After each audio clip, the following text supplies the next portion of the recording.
Okay, here we go. I just wanted to come on real quick and talk to you guys about why I don't really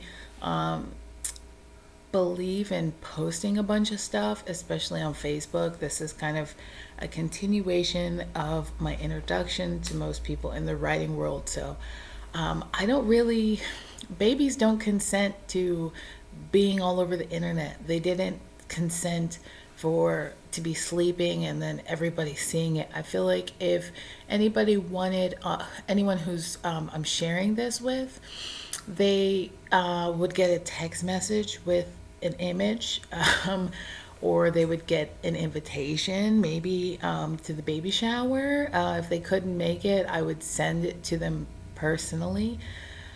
So just kind of posting it there, and then people who haven't seen me in years, all of a sudden just looking at all my stuff. It just seeing my children, what's going on with them, how old they are. I mean, it's one thing just kind of in passing, but just putting that out there is just, I want you guys to be careful, right? I talked about that in a last video about kind of going wild.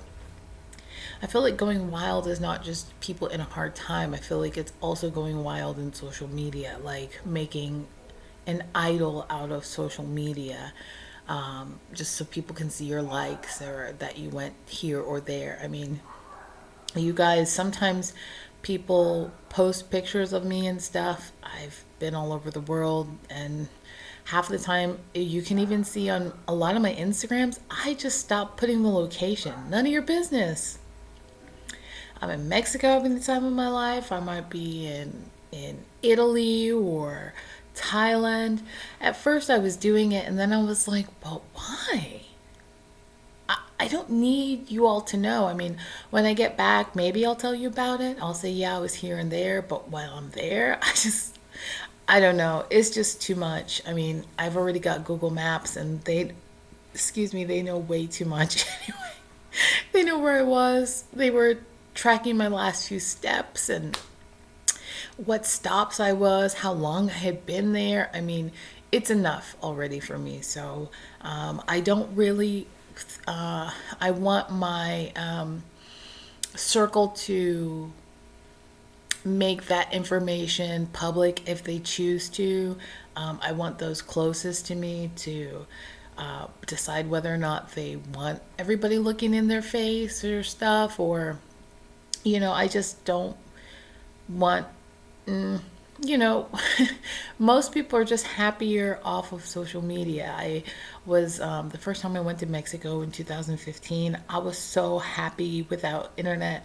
I would come on a little bit and be like, hey guys, but every day I didn't really need my phone. I was just kind of enjoying my life and playing on the beach and hanging out and meeting people and being present, not worrying about updating a status or how many people liked it, or yeah, I feel like if there's anything to share, it is more important for us to have educational content, uplifting content. And not only that, but I've seen a lot of people who like would disappear, and there was this comparison. It's not that I was comparing myself when I went away. I was just focused on writing my book. I was focused on other things, and I didn't really want everybody knowing that. I didn't really care about updated photos. I'm just like, okay, good for you. Um, I'm trying to translate my book again, so it's in the middle. I'm in the middle of a Thai translation right now. Did you need something? I mean, I'm just focused and was much happier. I don't know the latest songs or trends or anything like that. I'm just kind of, when I get into a space of focus, I'm not worried about, you know, keeping up with everybody or them even knowing what's going on with me. You all, sometimes it's just best to shock with the result. Right now, I'm just I'm on a social experiment to talk about a journey of just a fun month of just writing a book. Doesn't mean it's going to be published. It doesn't mean it's just a month where you can just do something and have fun, not forget that you actually write, and then go back to the rest of your life. So that's it. It's a nice way for me to connect and inspire other people to do the same. And that's where this is coming from. Information where I'm talking about myself is testimony, or I was actually in I was in a mentorship, and that was one of our assignments. So we had to come in and talk about, give a quick testimony. So I'm kind of like hiding, and not hiding, but I'm good, And I want my circle to have that same feeling. I want them to know that there's no need for me to advertise stuff that they don't need to have. I mean, it's just nobody needs to know that. And also, I come from a culture where we want to be really careful. We're very private because of the things that other people do.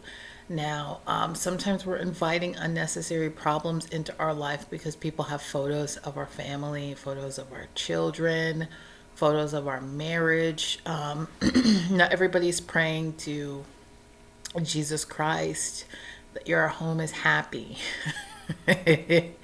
Sometimes these people are looking at jealousy. They're upset you got engaged before them, or you're pregnant, or you have a family, or it looks pretty on the outside. See what I mean? So we can't hide from jealous people, but happiest people are not really advertising it.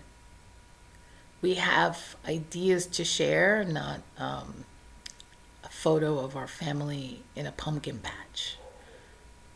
I mean, that's okay, but that's not really relaying information that's going to empower, embody, equipped us for the next wave of plagues that are about to come. I mean, it's going to get so bad soon. Nobody's really going to worry about your kids, or your people are going to start worrying more about a legacy, and not like there's nothing wrong with it, but a social life is important. So I just wanted to share that. It's kind of why I feel it's just important to be a bit quiet sometimes. There's a time to come out, and there's just a time to be quiet. What you choose to do is up to you. Just kind of try to leave your kids out of it. I mean, they're sleeping. They don't need a camera in their face, and people who, I don't know, it's just too much. It's too much. So that's my 30 cents. See you later.